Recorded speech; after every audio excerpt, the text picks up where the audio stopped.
ને જો ને તમારામાં ક્ષમા, પછી માર્દવતા, રુજુતા, નિર્લોભતા એ નહીં હતા ગુણો. શું હતું? એ ગુણ તમારા દેખાવા મળે, એ ગુણ હવે વધવા મળે, વધ્યા એટલે આવડો થયો, આવડો થાય, આવડો થાય, એ ગુણ પૂરા થઈ ગયા એટલે તમે સર્વ પ્રકારે સમાધાન થઈ ગયું. આ ચાર ગુણો પરથી ઓળખી શકાય માણસ લેવલ થર્મોમીટર. ક્ષમા, ક્ષમા, માર્દવતા, રુજુતા, નિર્લોભતા, સંતોષ.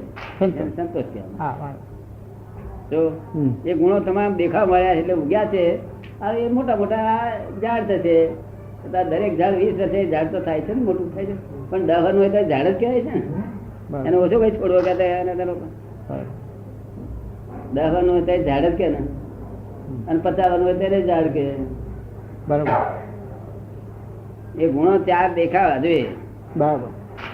જો તે અત્યારે કોઈ પણ તમારી પાસે કશો ગુનો કરી જાય તો પેલા તેને ઉગ્રતા અને ક્રોધ ભેગો થતો હતો, અત્યારે તમે ક્ષમા રહે. અને સહજ ક્ષમા કેવી, અને માગવી ના પડે. બીજા મને ક્ષમા આપે એ જુદી વસ્તુ છે. આપણે સહજ ક્ષમા રહે કેવી, સ્વાભાવિક ક્ષમા. બરાબર. એને વેલ દેવાનું કેવું કેવું આગળ પછી કશું કરવાનો વિચાર ના આવે.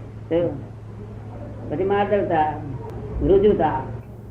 માર્દવતા એટલે પહેલો છે તે અહંકાર હતો, તે સિંગડા જેવો હતો, તો આ વાગ્ય તો હોય જ નહીં. અત્યારે વાગ્ય તો વળી જાય.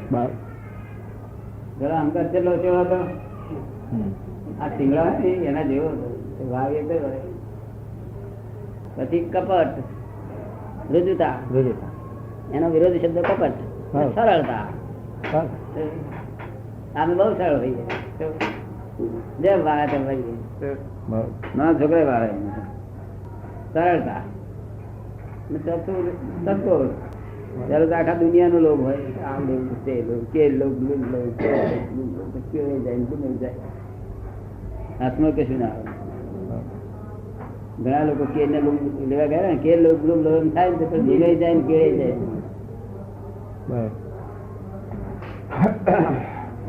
બરાબર. અને આ બોડી એવું છે વસ્તુ કે બોડી ની જરૂરિયાત વસ્તુઓ બોડી બધી મુકાઈ લીધેલી છે. પછી બોડી ને આગળ જરૂરિયાત પડે તે દોત પછી જન્મ્યા પછી પણ આવે છે. એવું લોકોને અનુભવ હશે કે નહીં? દોત પછી આવે છે તો ના આવે શું કરીએ આપણે? પણ ના આવે જ છે બધા. એ રીતે આ બધું આ દેહ છે ને એની પાછળ બહુ સંજોગો ભેગા થયેલા. આ ભેગા થયેલા સંજોગો આ ભેગા થયેલા માથા કરી શું કહે ઉકાસી હે રાતે 2:30 વાગે જાગીને વિચાર કરે આમ કરીએ તેમ કરીએ. એટલે મારા તરફ બીજા બધા લોકો બહાર તો જોયા ને, બધા સુઈ ગયા ને, જોઈ લે બધા સુઈ જાય એટલે તમારે સુઈ જ જવું. શું કહ્યું? આપણે બહાર તપાસ કરી બધું અંધારું બહુ થઈ ગયું છે. નિરાંતે ઓળીને સુઈ જવું, કશું વિચાર કરે, બધા ઊંઘી ગયા, આપણે શું ઉઠલા જાય આખું બાપની માથે લઈને ફર્યા કરીએ. તમને કેમ લાગે? બરાબર. અને સવારમાં 5 વાગે દુકાન ઉગાડવી નહીં, બધા આપણે 5 વાગ્યાનું ઉગાડી બેઠા ને, કોઈ આવે નહીં. જોજો હમણાં કોઈ આવતા નહીં, કોઈ આવતા બધા ઉગાડે, ત્યાર પછી ઉગાય.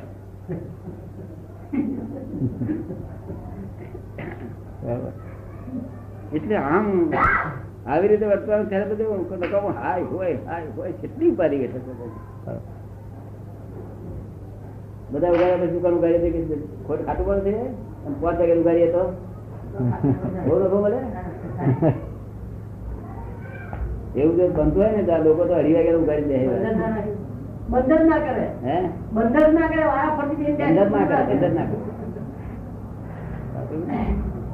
કાયદો સમજી જાય કોઈ દુકાનો બધા આ બજારની 9 વાગે ઉગાડે છે અને પછી 1 વાગે બંધ કરે છે, તો આપણે ટિકિટ બેસી ના રહેવું. 1 વાગે બંધ કરી ઘેર સુઈ જવું. અને પછી 2:30 વાગે ઉગાડે છે, પછી 2:30 વાગે ઉગાડે 9 વાગ્યા સુધી ચાલો. આમાં શું અઘરા જેવું છે?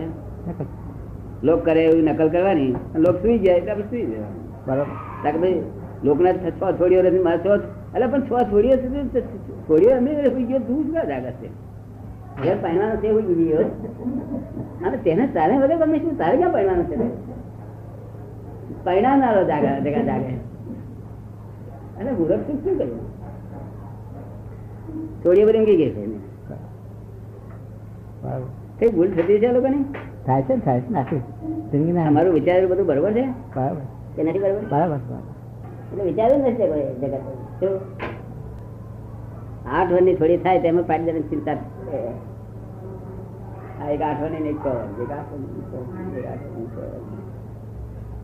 ઘૂસી ગયું કે જો જાય તમે બે છોડીઓ છે મનમાં ચોથી ભેગું કહ્યું ચોથી ભેગું કહ્યું અરે માં આની ચિંતા આટલી કરું છું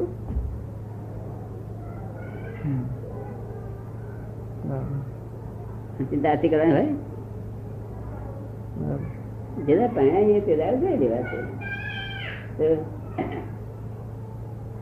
પણ લોકો આપણા લોકો બધું બહુ જ માર ખાતા જાય દુઃખ ના હોય ત્યાંથી દુઃખ ખોરી લાવે ઇન્વાઇટ કરી લાવે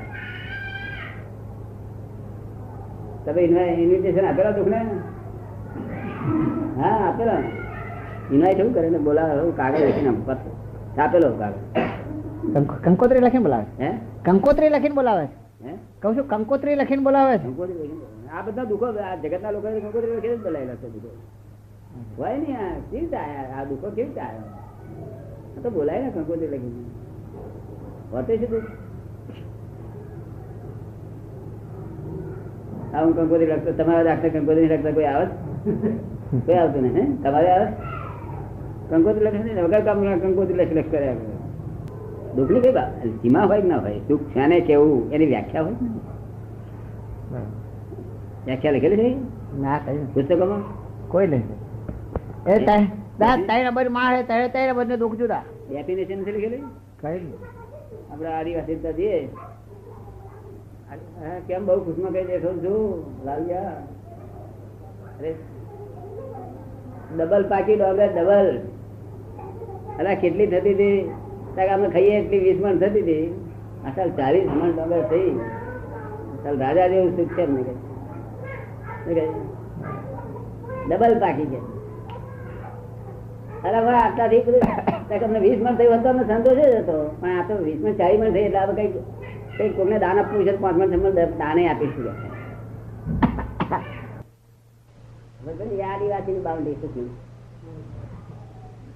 અને આદિવાસી કરતા આપડા સામાન્ય માણસો ને એ કેટલી ચીજો ઘરમાં હોય પંખાન ગોદન સિકોન સોફા આ 5 રૂમ છે પણ 7-8 રૂમ ના હોય 7-8 ના હોય તો મને ચીજ ફાવે એ એને દુઃખ બે રૂમ વાળીને આપણે પૂછીએ તારે શું દુઃખ છે એક હાથે સાઈડ હોત એક વાર પૂછીએ તારે શું બીજું હોત ને એટલે માત્ર સુખી કેવી થશે બધા 20 વાળો કે છે પણ અમારા છોકરા કેવા રહે છે એટલે જગત શું કરે છે ઇન્વાઇટ કરેલા દુઃખો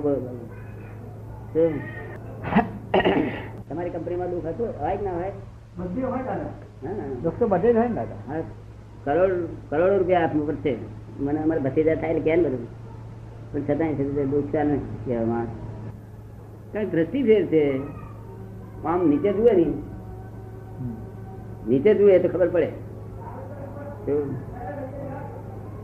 4 રૂમ વાળો 3 રૂમ વાળા જોઈએ 2 રૂમ વાળા જોઈએ તો જુએ પોતાને એમ લાગે કે ભાઈ મારું સરસ પણ 4 રૂમ વાળો 12 રૂમ વાળા જોઈએ જો કર્યા કરે અને વર્ષ તો 12 રૂમ વાળા તો વરસ કે આ 12 રૂમ જોરા તમારું જય સચ્ચિદાનંદ નમો વિતરાગાય સચ્ચિદાનંદ અને પછી ગાદીપતિ થઈ જાય બધું ગ્રંથ નું તો ગાદીપતિ કોઈ નહીં ને ગ્રંથ ના કઈ વચ્ચે હોય ને સત્સંગમાં આવજો કોઈ વખત આવા જેવું સત્સંગ છે હા